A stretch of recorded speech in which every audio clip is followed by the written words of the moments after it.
Good evening, everyone. Right now, it's 9:30 on December 15th. Don't have any big news to share, but I would like to touch on a seasonal topic. From the middle of December to early January, cedar trees will be decorated with lights. Do my very best to make them as beautiful as they can be. When I'm confident in my results, I accidentally bumped into one of the decorated trees and a few ornaments fell off. I can only imagine what would happen if you were to shake the trees. In the interest of keeping the island tidy, please lend a hand by picking up fallen ornaments. And I'm thinking those fallen ornaments can be pretty useful in some kind of DIY project. So I hope you all have a lovely day.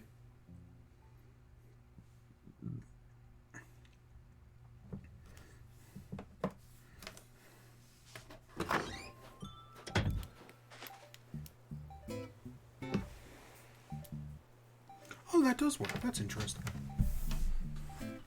Oh, did I forget to open the stream chat? Oh, I did. Alright, let me open the stream chat real quick. Oh, hey, Elsmar, how are you? I'm doing good. I watched Spider-Man Far From Home today. Because, you know, the new one comes out tomorrow.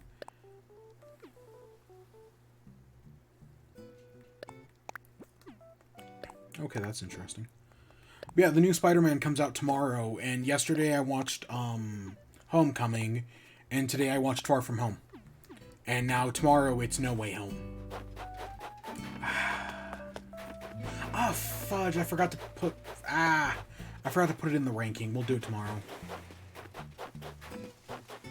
Shit, I just realized, I completely forgot to put it in the ranking. Praise Helix. Yeah, so we're starting late tonight. But, you know, I said that was going to happen. You know, it's no big deal. But yeah, so let's start off with, let's do this in reverse order of what I was going to do. Because we have like 3 pieces of news tonight. 2 or 3, I think. One of them we might save for tomorrow. Oh, I gotta sell shit. Ew. Yeah, we should go do that. Yeah, I got some news, but, let's start off in reverse order. Let's talk about Spider-Man. Ooh, a festive wreath. That's cool. Let's talk about Spider-Man first. I love me some Spider-Man. And I liked Homecoming. I thought Homecoming... Again, I think a lot of people give Homecoming way too much shit. It's actually a pretty decent movie, all things considered. Oh, Audie. Okay. I think Homecoming's pretty good. One of the better Spider-Mans. I know it did some things different. Like, I've completely forgot to mention Flash yesterday.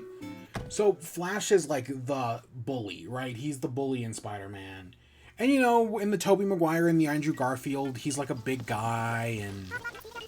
he's Flash. He's the Flash from the comics. But in the MCU, Flash is this scrawny little nerdy kid. And yet he's still the bully. And I can see why people hate that, because he's not the one from the comics, obviously.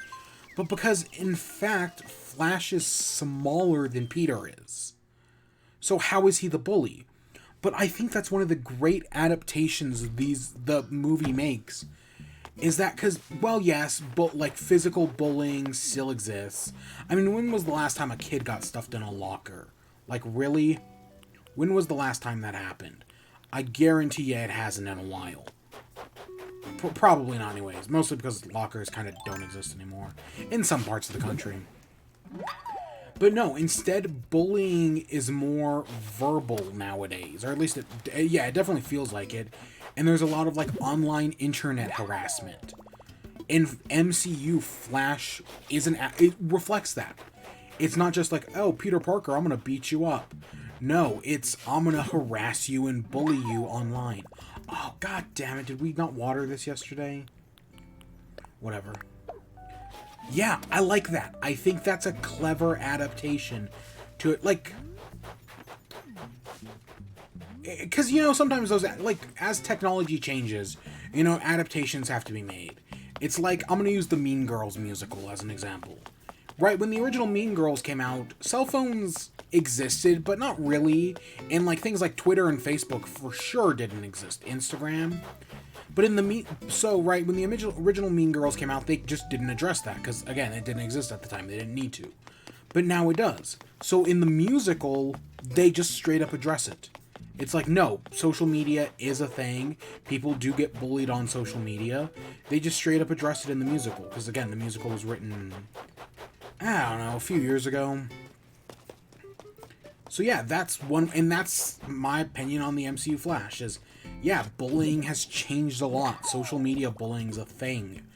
And the MCU Flash is completely aware of that. And that's how he does it. It's all verbal, calling him, like, Penis Parker and whatnot. I think it's clever. I think it's clever and I like it. I know why some people don't, but I think that's how you do it. Yeah, I meant to say that yesterday. So actual Far From Home itself, I really enjoy Far From Home. It's, is it better than Homecoming? That's a hard one, because I definitely think there are moments that for sure are better. And Homecoming's pretty strong in and of itself. But there's some moments, like the Mysterio stuff. I think all the Mysterio... I'm biased because I love Mysterio. Fun villain concept. Just a great villain concept, and I know they've done some good stuff with him in the comics. Again, I need to read more comics. But it's a fun villain concept, and they do fully use him, in my opinion. I think they do a good job with Mysterio in the movie. And, like, the nightmare sequence is fantastic. It, like, in Spider-Man 2, in the Spider-Man 2 video game, I want that. I want a sequence like that. Because, you know, the best sequence like that is the Scarecrow and Arkham Asylum. And I want the second Spider-Man video game to have a Scarecrow-like sequence. Where you're just going around in the city, and all of a sudden things get weird, and you start, like, hallucinating. And then you witness Uncle Ben's murder again. I mean, I know that's literally just the Scarecrow scene, but the Scarecrow scene is so fucking good. And I want that in a Spider-Man video game. I know the Spider-Man video game does have a moment that's kind of like that with,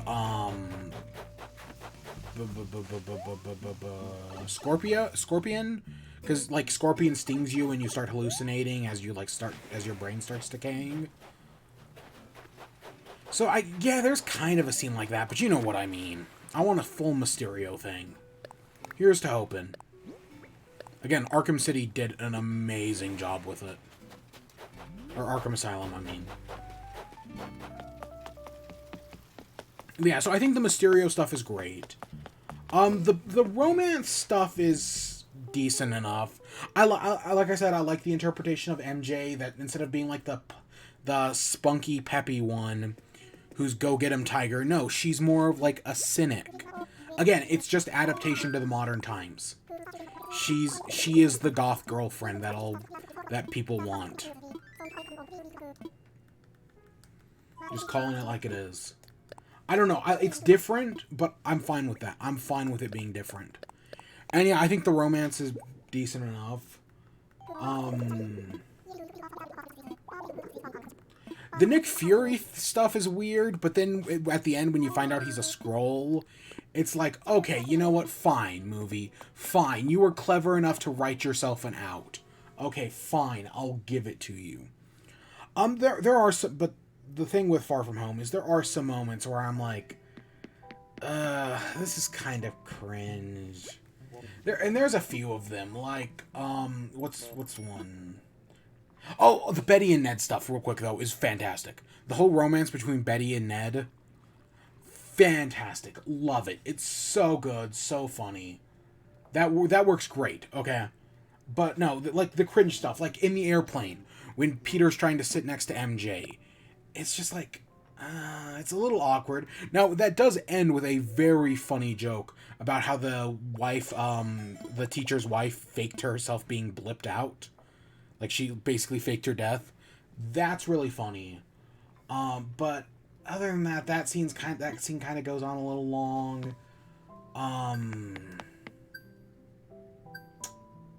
Oh gosh, what are some other... There are more. I know... I can't think of them off the top of my head. But there are a few more scenes like that where it's just like, this goes on just a little too long, and it's just a little too awkward. Like, I know they're doing teen travel, buddy movie, whatever. Oh, some of the bus stuff, like where he accidentally where he accidentally almost kills Brad on the school bus or on the tour bus. Yeah, it's fine-ish, and again, the ending joke about like, oh, you don't think we noticed, Peter, but I like what you did with your hair. That's kind of funny. Again, the movie's got a decent supporting cast. The Happy stuff I think is good. With Happy being, ooh, look at those puzzles. I'll buy some puzzles. With Happy being wanting to date Aunt May, and then like the ending of like, will they, won't they, who knows? Because in the comics, if I'm correct, Jarvis dates Aunt May, but Jarvis is a computer in this one. So instead, Happy, who dates Pepper in the comics, dates Aunt May. And I don't think I mentioned young Aunt May either. I like young Aunt May because, like, Aunt May in the comics is ancient. She's, what, 1,000 years old? Yeah, no. Honestly, it's kind of unrealistic in my opinion. Because she's supposed to be Peter's... If she was, like, his great-aunt, I guess I'd get it. Grand-aunt? Whatever. I'd get it. But she's not. She's just his aunt. But the MCU Aunt May looks like his aunt. Like, it could... Age-wise, she looks like she could be his aunt. Of course, I judge that based on when I was Peter Parker's age. Aunt May looks like she could have been my aunt's age, right? That's why I like it. That's why I like MCU Aunt May. Because I think it's more realistic.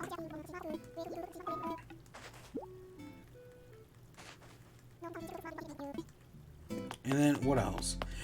I think all the illusion stuff is cool. The Elementals, they're fine. They're fine villains.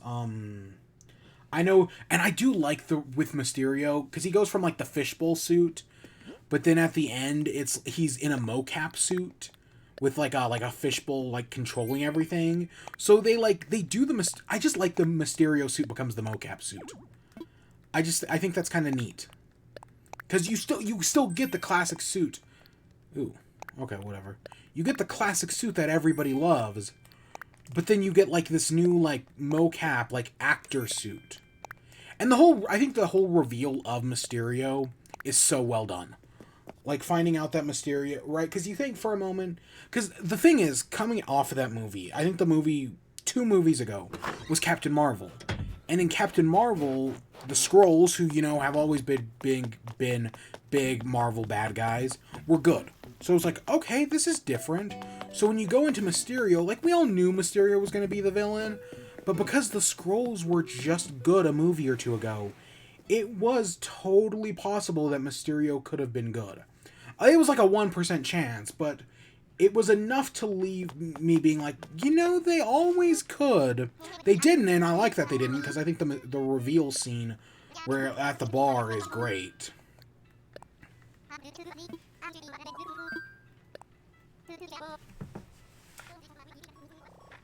Yeah, no, I like it. Peter had his Uncle Ben moment in the death of Tony Stark. And I know, technically, okay, one of the things that Spider-Man 2 does better than this movie is Peter losing his powers.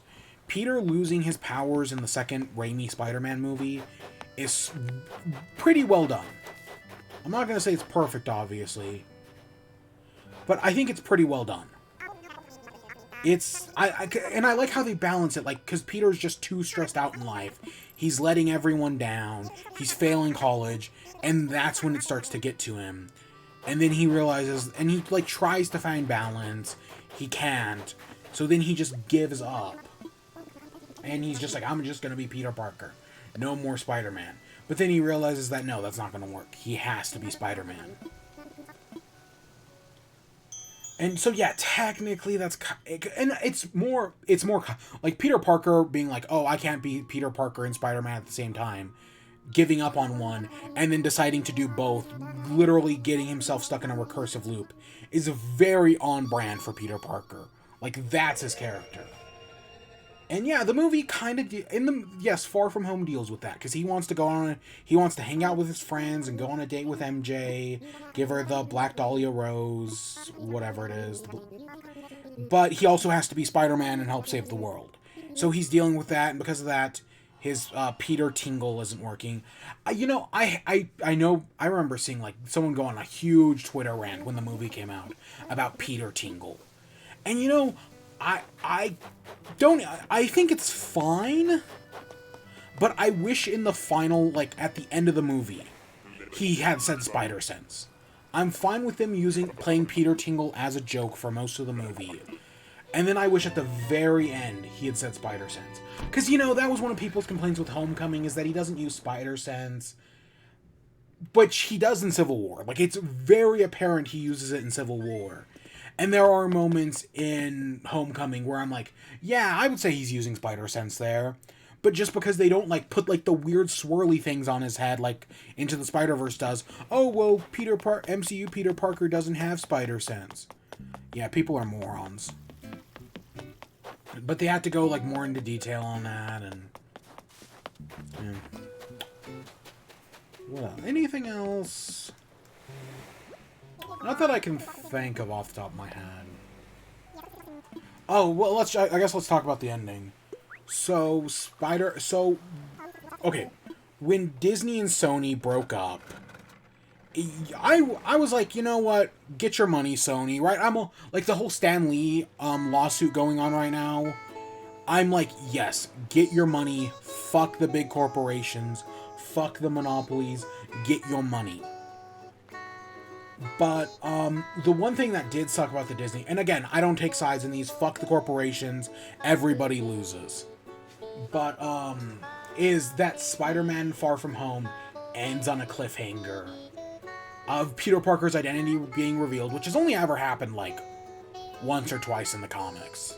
And again, the only time I can think of where it happens in the comics and doesn't immediately get written off is in Civil War and following Civil War leading up to One More Day. Which the idea of them adapting One More Day should horrify you. Like that should shake you to your very core.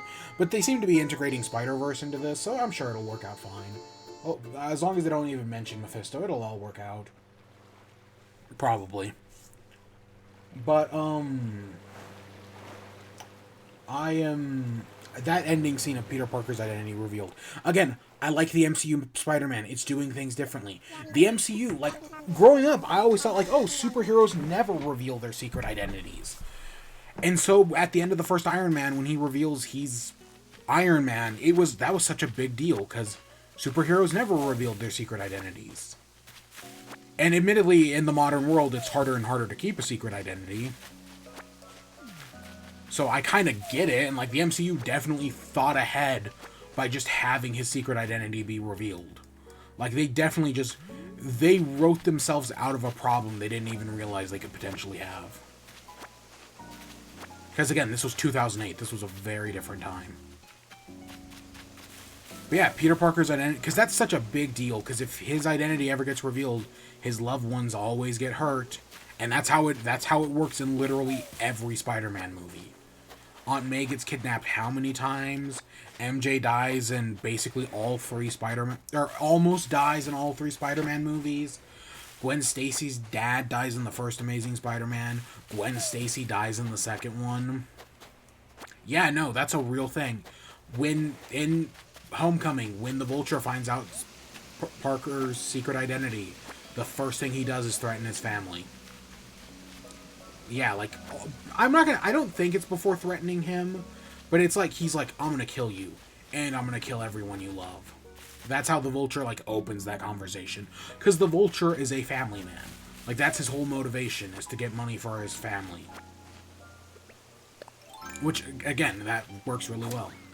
Did I say yesterday that Michael Keaton's Vulture works really well? If not, it totally does. Michael Keaton's great, and he's now getting more recognition, I feel like. Because for a while, it just felt like he wasn't in anything. And then Birdman kind of brought up his career again, which is good.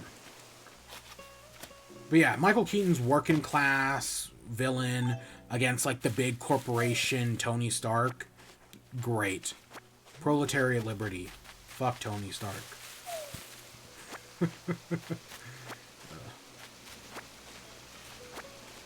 Yeah, I'm so ready for the new one. I closed out Twitter today. I was like, You know what? I should probably just stay off Twitter for the rest of the day. Uninstall. So I no longer have Twitter for the next, like, day. Ooh, what's this? A suspicious cauldron? What? Oh, okay. I was hoping it was gonna be, like, a literal, like... And it might still look like that. I'm just looking at it from a side angle. Man. So yeah, that's Spider-Man Far From Home. Next, God, I'm just ready for Homecoming. Tomorrow. We'll talk about it afterwards. And again, I'm not going to do any. I'm going to see the movie tomorrow before I stream. All I'm going to say tomorrow is whether I liked it or not. We're not even going to talk spoilers.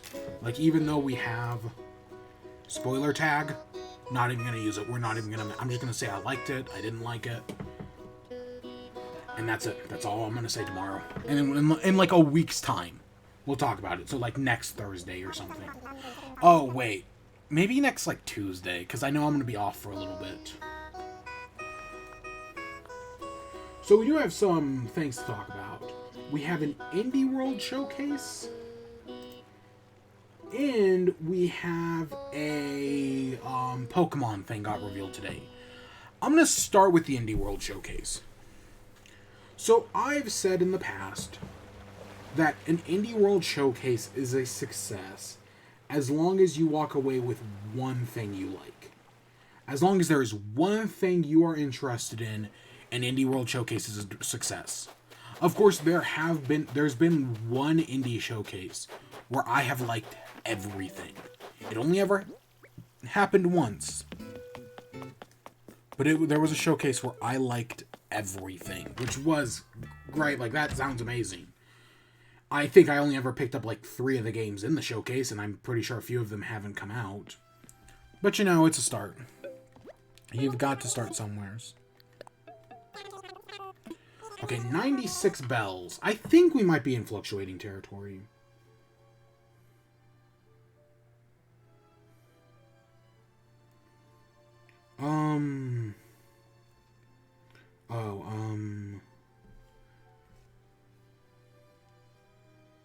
Turnips, 96.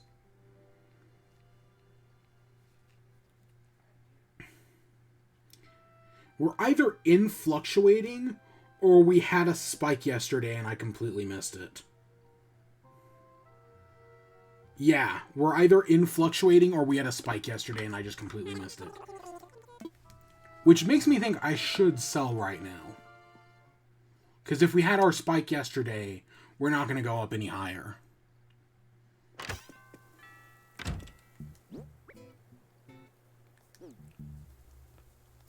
No, we don't have enough time to sell. Shit. Whatever. You know, we'll do it tomorrow. We'll see what the prices are. If they look like they're going lower, we'll just sell tomorrow. I've sold it at a loss before. It's not that big of a deal. So, the Indie World. So, it started off with a game called Sea of Stars, which is like one of those, like, it's an RPG, you know, done in like a classic, like, I think it's supposed to be like Final Fantasy or Chrono Trigger. It's got music from the composer of Chrono Trigger and Chrono Cross. I've never played Chrono Trigger. I should just say straight up. Now, personally, this, as you know, I struggle playing RPGs. It's really hard for me to sit down and devote 60 hours to an RPG. The good games for me are 6 hours. 3 to 6 hours. You know, Untitled Goose Game, Donut County, others. Those are the 2 examples I always go for, but I know there are others. Yeah, you know, I really should stop saying that. There's a ton of great indie games. But yeah, so this Sea of Stars, it looks beautiful. I think the pixel art's fantastic. But it doesn't really appeal to me that much, just because it's an RPG. For those who are like stuff like this, oh my gosh, you're gonna love this. But it's an RPG, and it's made by the studio that did The Messenger. Personally, I thought The Messenger was overrated. It was fine. It just wasn't that great. It was fine. Oh, we were gonna bring Nico sticks, and I forgot. Oh, Bianca's here. We're gonna make Bianca a house. Again, another formal villager. Oh, and Big Top's here. Big Top was also one of our villagers, but one of the ones I don't give a shit about. Let's see, next up was Alicia, the Oblivions of the Twin Goddess. It's like this, it reminds me of a game like It Takes Two or A Way Out, where you have two people playing this one game. It looks...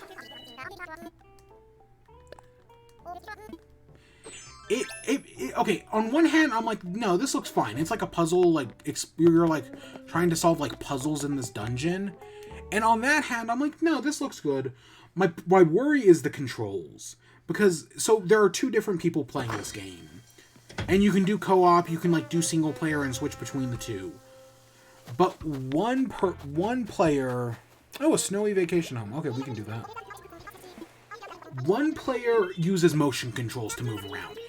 So, like, one player is controlled through motion controls, and the other player is controlled through the touch screen. That's my one hiccup. Like, that's the one thing I worry about. Like, really? Because that's a big problem Nintendo's had for a while now. Is that they like to do shit like that, where it's like, oh, well, one player gets to do this. We're gonna put you right here. Winter Wonderland. Where, like, one person gets to play as, like, one thing and the other does another. Like, and, you know, Nintendo's just requirement to do motion controls. Like, I get it, Nintendo. You like to be different. But accessibility is still a thing. And that does worry me here. Next up was Locomotive. It's like a puzzle. It's a detective game where you're, like, solving a murder on a train. That sounds fun. Yeah, sure. Murder on the Rockport Limited. Yeah, sure, go. I'm down for that. Afterlove EP, it's like a music style game. It's just not really my style. I think that's where I land on it. It's just not really my style of game. Next up was Dungeon Munchies, which I'm assuming is like a roguelike. I just have to kind of assume that, because that seems like the type of thing this is. But, you know, I like me some roguelikes, so yeah. And this one has you, like, crafting food to, like, get through the dungeon and all that, which I am so down for. This one looked, like, if I had to say, oh, I walked out with one good thing in this showcase, it's probably this Dungeon Munchies. Which, again, it just looks like another roguelike, but I like roguelikes, so... yeah, it looks pretty decent. We're gonna move all this stuff over by one. Ah, crap, we gotta move this guy. But yeah, if I were to say I walked away with one thing I liked, it would be this Dungeon Munchies. Next up was Figment 2. I've never heard of the first Figment game, so I honestly couldn't tell you anything about it. I've never heard of it. Just straight up.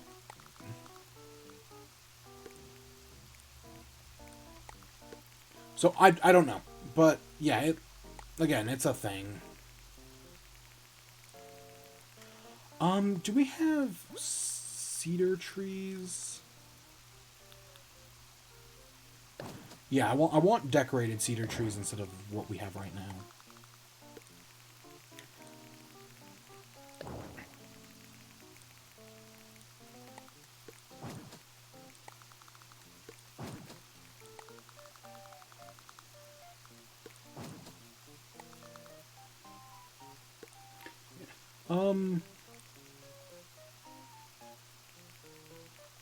Again, we can never win. The house will always be uneven, and it will always piss me off, but whatever.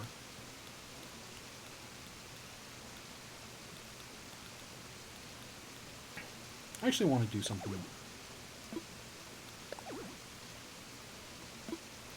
Really?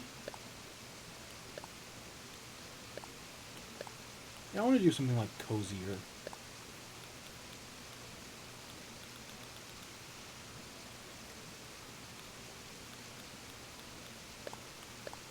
I'm going to do a red roof, actually.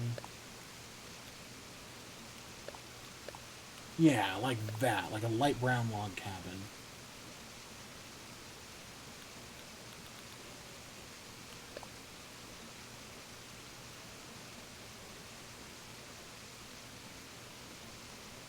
Yeah, no, I'm fine with that.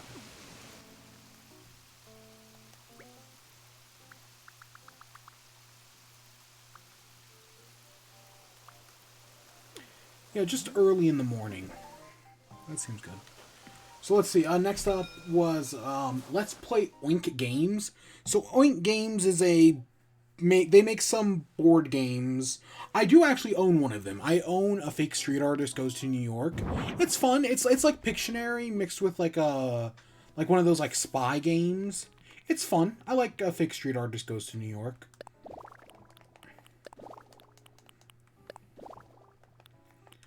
I think I'm gonna go for. I want to go more for Wood Cabin than I do Frozen Ice Room.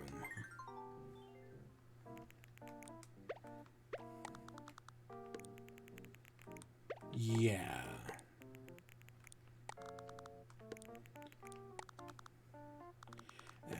You know how I make houses at this point.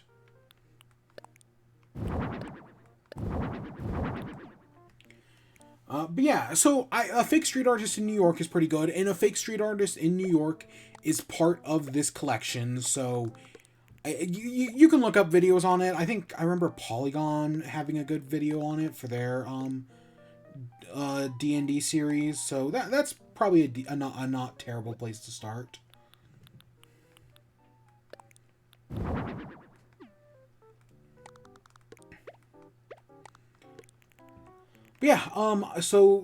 But yeah, Fake Street Artist. The other games I've never heard of. Their own games does some very simple things, but not bad by any means. Again, I like Fake Street Artist Goes to New York. It's fun. Ooh, we got a sleigh.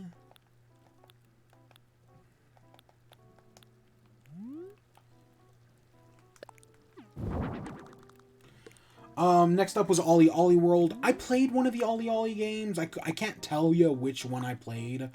I just know I played one of them. And, honestly, it was fine, but it didn't really blow me away or anything, so. I don't know, I guess I don't have really strong. But this one looks to be the best one so far, so hopefully it is. But I don't really have too strong feelings on Ollie Ollie World either way.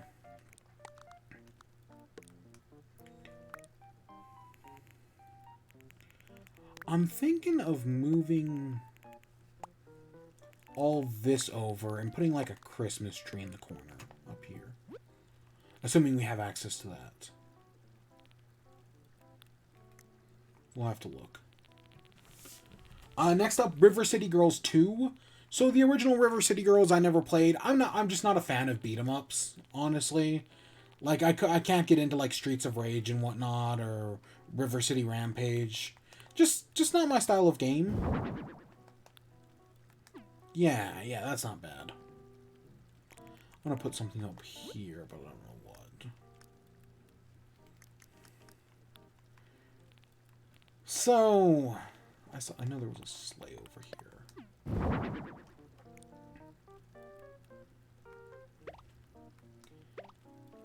Okay, I think I know what I'm gonna do. But yeah, so this new one, it hopefully will be better, but because again, I know people who like the first one, but I also heard that it I guess it didn't live up to its full potential. Is like the best way I can put it, or is the nicest way I can put it. Again, I don't know anybody who like hated it or anything. Yeah. Next up, there was like a showcase of things. Parkosaurus is like a dinosaur park building game. Don't Starve Together. I know Don't Starve is on Switch. I thought Don't Starve Together was also on Switch. Turns out it isn't, and just Don't Starve is, so yeah. And I think they're giving away Don't Starve for like a free trial this weekend. So if you've never played Don't Starve, if you have Nintendo Switch Online, it's on Nintendo Switch Online for this week. So that's cool. Ooh, I think I'm gonna do a classic candle. Chicorio, so right now I'm literally in the middle of playing Chicorio on PS5. But hey, if you want it on Switch, well, hey, guess what? It's coming to Switch right now. So if you've ever wanted to play Chicorio, well, hey, now is a good time to play Chicorio. So that's cool. So if you've ever wanted to play Chicorio, well, go pick it up. It might still be on PlayStation, but That was a little bit ago, but I know it's on... But hey, it's on Switch now, and it's a fantastic game. I still need to beat it, but it's great. Baby Storm, I don't remember what that is. Grime, I don't remember what that is. Gerda, A Flame in Winter, I don't remember what that is. Timeline, I don't remember what that is. What the heck is Timeline?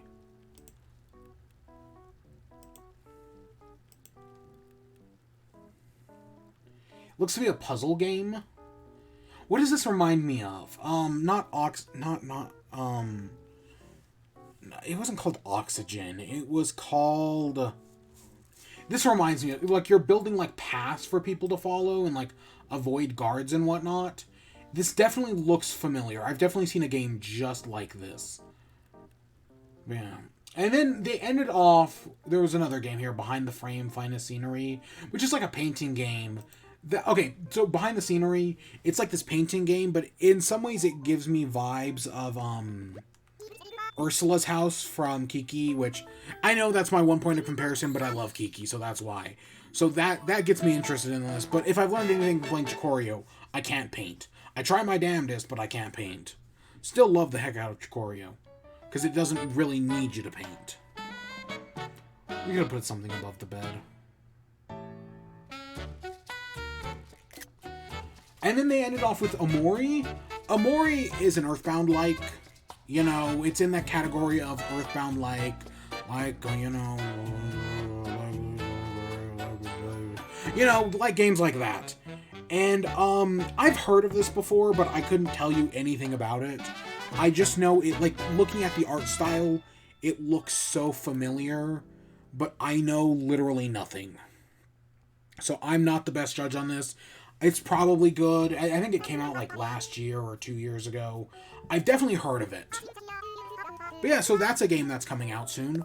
That's neat, I guess. Omori. Sure.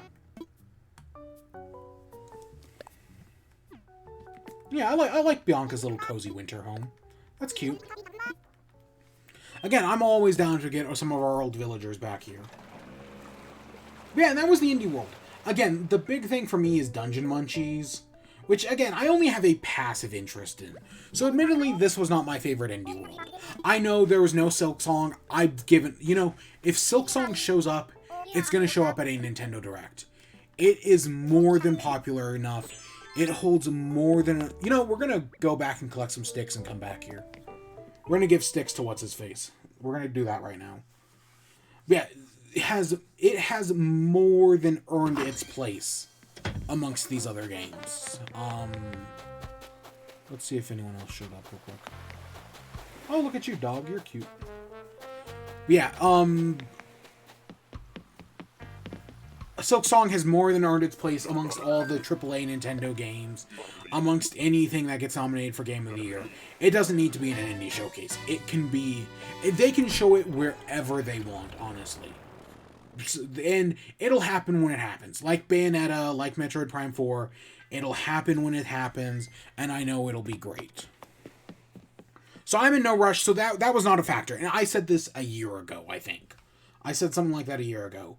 But I don't know, there were a lot of like RPGs in this one, and like very Japanese games, and I know I play a lot of Nintendo, but I don't really play that many like Japanese Japanese RPGs, so I guess that's kind of my stick up here. Again, I don't think it was a bad showcase. It's just, it wasn't for me. It wasn't for me. But hey, that Dungeon Munchies, I might have fun with that. And Chikorio's on Switch now. Go play Chicorio. Chicory, whatever it's called. It's really good. Trust me, it's really good. Possible Game of the Year? Yeah, possibly. I don't know, I have to beat it first. I have to see how it all comes together. So yeah, that was the Indie World Showcase. Let's get these sticks, let's take them back, and then we'll finish off by talking about the Pokemon thing. Because I'm actually just going to straight up show you the Pokemon trailer, because I think it's easier. And then we'll talk about a few things. Yeah, you know, I know we could have just picked up sticks. And you know, we're going to pick up some ornaments when we come back. But I want to, you know, we have enough sticks in storage.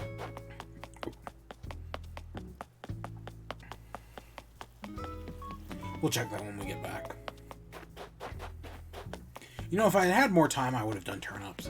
I actually wanted to start at 9 today, and then I forgot I turned my computer off last night, so it took me like 15 minutes to boot it up when I started streaming. Yeah, sometimes I just forget. Let's go to work.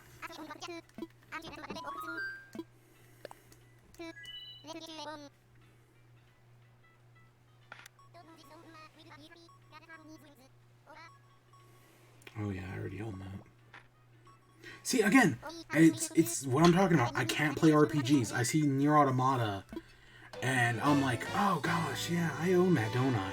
I need to play. How am I going to do Dark Souls? How am I going to play Dark Souls? Shit.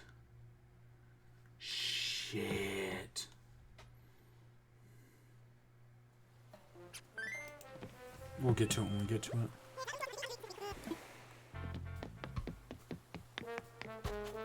Alright, let's go drop off these sticks. I think there's also a bottle we have to pick up around here somewheres.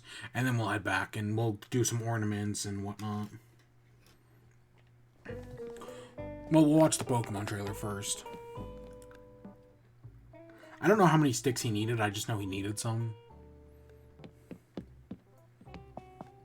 I have no idea what he's going to give me, but...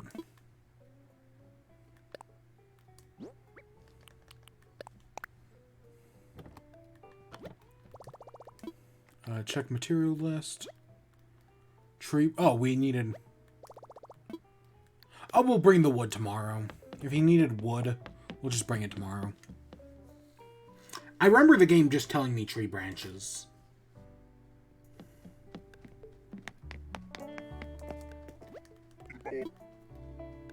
Nope, nothing yet. One day we'll be able to buy stuff from Wardell. One day. Alright, I know there's a bottle somewhere around here. And one day we'll do Whitney as well. I know I'm kind of pushing it off at the moment. We'll do or Audie, I mean. We'll bring over Audie soon.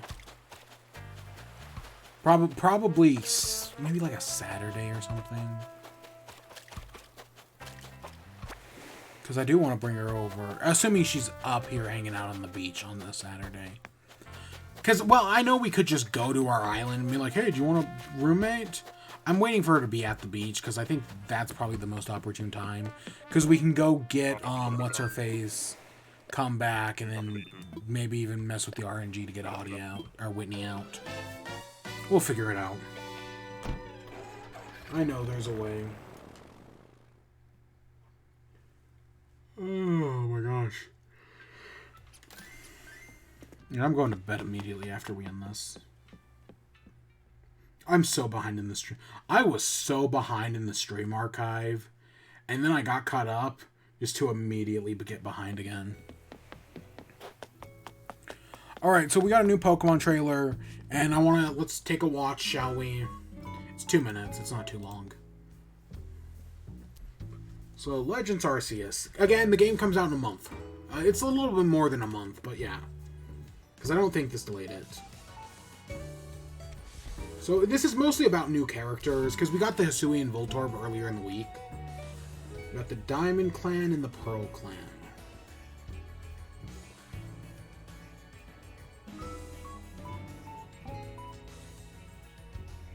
And hey, it's even some of the characters we recognize. And here's our new one, Adaman and Iridia.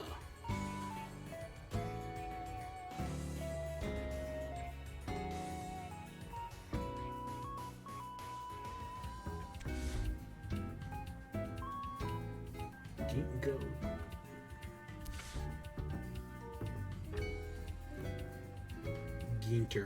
Gunter.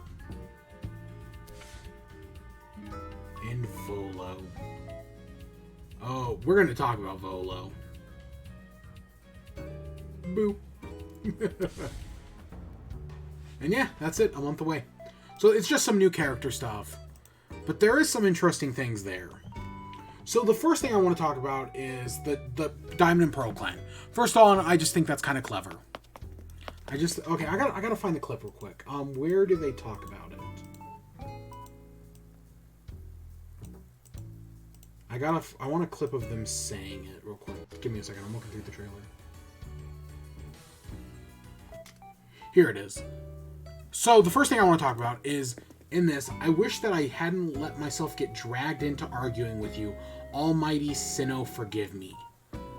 So as we know, it's the Sinnoh region back in the day was called the Hisui region, or at least that's the retcon. Well, now they're saying Sinnoh is a thing, and they refer to it as the Almighty Sinnoh. Now, the first thought is that that's Arceus. They're referring to Arceus, and we're going to find out that Arceus's real name is... Or Arceus used to be called Sinnoh, but then at some point, Hisui got changed to Sinnoh, and Sinnoh got changed to Arceus. So, like, that's what the trailer makes you think. But then we have this one interesting little thing on Twitter. So this comes from PLDHnet on Twitter. And it's, the Japanese site states that Diamond and Pearl clans venerate a being called Sinnoh, but they each have their own understanding of Sinnoh's identity. They likely view Sinnoh as either Dialga or Palkia. Confusing, Dialga and Palkia. If you remember, there's a statue in both the original Diamond and Pearl and in the remake that is a combination of Dialga and Palkia. And right here's another clip of Almighty Sinnoh made Hisui, Vasopo. And again, that makes it sound like they're referring to Arceus. Because, right, we know Arceus created the region. But I like this interpretation that they're giving. That Hisui isn't, oh, we got another bottle, yeah. Oh, we already have that one. That, what if Sinnoh is an amalgamation of Dialga and Palkia, and that in the events of Legends Arceus, you end up splitting Dialga and Palkia into Dialga and Palkia. Oh yeah, that's not a Christmas tree, that's not a... Are none of these up here? Okay, this one is. That's interesting. I like that idea. I like that, hey, it's potentially Dialga and Palkia were once one thing called Sinnoh, and then because of their split, the region got called Sinnoh. That fascinates me. I think that's way more interesting than Arceus just being called Sinnoh. Of course, what's going to end up happening is that Arceus is just called Sinnoh. But I think this possibility is way more interesting. We'll have to wait and see, but I like that. Now, for the actual characters of Adaman and Iridia.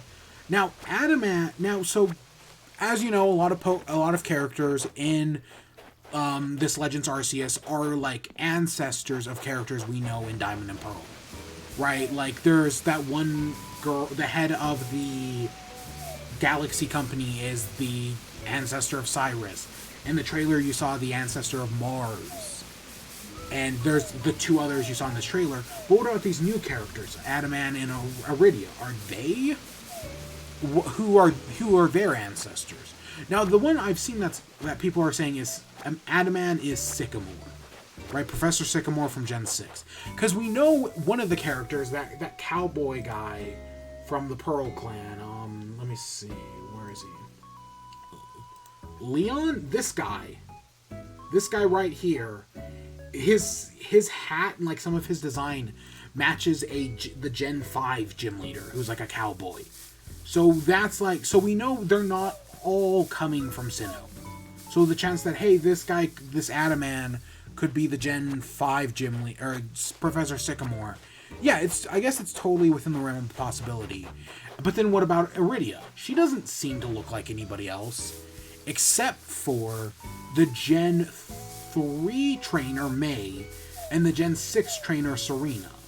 Which I guess, I mean, like, let me pull up a shot. I mean, I guess I kind of see it. Like, I kind of see it. Like, especially, like, with some of the wristbands and whatnot. I guess I kind of see it. But you know what my theory is? Or at least my interpretation of them at the moment? They're not based on anyone. Because while everyone I don't want to say everyone we've met in this Hisui region in Legends Arceus is an ancestor. Most of them are. But I like the idea that not everybody is. Yeah. Yeah. Yeah.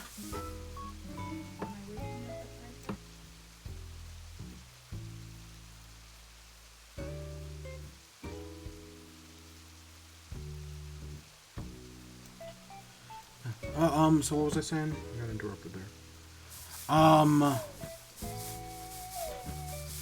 I completely lost my train of thought. Oh yeah, so what if this Adaman and Iridia are just like Gajinka versions of Dialga and Palkia? What if they're not based on any like character from a past game, but instead are literally just Dialga and Palkia? That's my interpretation at the moment. That they're not based on anyone. They're just like Gajinka versions of Dialga and Palkia. Because they look like, I mean, Adaman name probably comes from the item, the Adamant Orb, which is the item used to summon Dialga.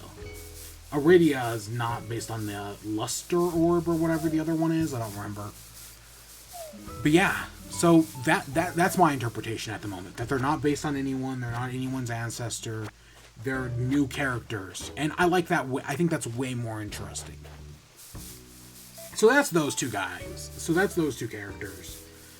Yeah, they seem to play a major role. And then there's, from this trading company, the Ginkgo Guild, there's Ginter. Now, Ginter is like this old man, but I guess it's in his hair, like, you can't really see it well here, but like in the hair, especially like right here, he's based on the 8th gym leader from Diamond and Pearl. I don't remember the guy's name, but let's see if I can find that real quick. The 8th gym leader from Diamond and Pearl. That's who he's based on. He looks to have a similar-ish design to the 8th gym leader from Diamond and Pearl, which I think is interesting. Let's see if I can find Volkner, that's his name, Volkner. I can't find an image of Volkner, a good one anyways. Or the one I wanted. But yeah, that seems to be what he is. He seems to be an ancestor of Volkner. Which, okay, that's interesting. But that leads us to our last one, Volo. Who, again, PLHDnet on Twitter. I'm going to just read from it. Volo is another merchant as part of the Ginkgo Guild. Found in Legends Arceus, he resembles Cynthia. Volo has a tendency to cross paths with you, no matter where you travel. He's got a boundless sense of curiosity, always interested in unusual finds in people. This last part, right, this description of him, that reminds me of Cynthia. Because you're always just, if you played the Diamond and Pearl remake recently, you're always just bumping into Cynthia. And Cynthia is the curiosity, right, is very curious. But I like it. Well, one, he's hot. Okay, that's funny. Because, Cynthia's hot, and the male Cynthia is equally just as hot. That's great. And that's fantastic. Because, people were wondering, when are we going to see Cynthia? How is the ancient Cynthia going to look? And I like that they made it a dude, and I like that he's equally as hot. Well, and then I like that for Cynthia and Cyrus, they gender flipped them. Ancient Cynthia is a guy, and Ancient Cyrus is a girl. That's cool. I like that. But no, the people have been waiting to see what Ancient Cynthia looked like, and here we go. And it's just some merchant guy. Okay. Did we check the computer? I don't know. I don't remember if we checked the computer. We're gonna go check the computer right now, and we're gonna end off. But yeah, that's the new. So that's the new trailer. And I'm still excited for Legends Arceus. I know it's not the open world game people want it to be. It's probably going to be more like a Monster Hunter. But I have no problem with that. Monster Hunter is supposedly really good. I don't know. I've never played one. Again, 1,000-hour RPG. But, yeah, no, I just want to talk about it, There are a few other things we're going to talk about tonight, but I got to end off at some point. I don't need a Yule log. Oh, hey, we got some of this stuff. These we both have. But this is new for the solstice, and so is this. That's cool. Finally, some holiday stuff. It feels like it's been forever since the last holiday stuff.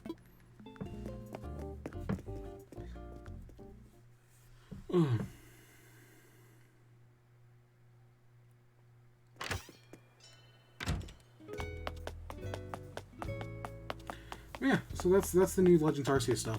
Like I said, tomorrow we'll be doing it after Spider-Man at some point. I don't know when, but sometime after Spider-Man, I'll figure it out. It'll all work out in the end, probably. What are we actually doing tomorrow? I don't know. Well, we'll figure that out as well. We're getting closer to Christmas. It's right around the corner. Oh yeah, I forgot we had that cube light. I forgot we had the green light. Ew. You know, I like those colors. I like the colored lights. I just haven't really found a use for him. I don't know.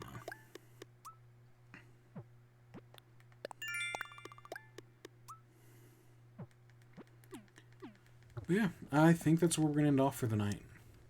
Tomorrow, we'll be back tomorrow. Go watch Spider-Man. I'm sure. I haven't seen it yet, but I'm sure it'll be good. And speaking of it, I should get off Twitter. There we go. I'm off Twitter. I said I'm avoiding, and I noticed because one of the trending topics was about Spider-Man. I didn't read what it was. I just saw Spider-Man there.